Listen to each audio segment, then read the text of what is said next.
புரட்சி தலைவரை நினைத்தாலே வீரம் பொங்கி பெருகுதடா.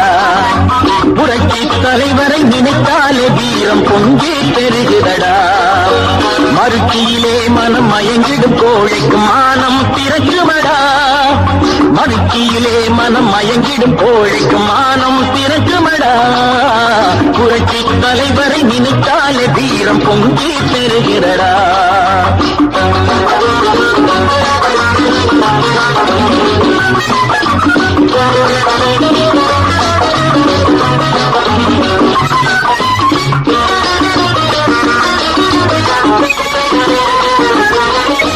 பொது தொண்டு உன்னாலே புனிதமானது. இந்த பூமியிலே உணவு தியாகம் புதுமையானது. பொது தொண்டு உன்னாலே புனிதமான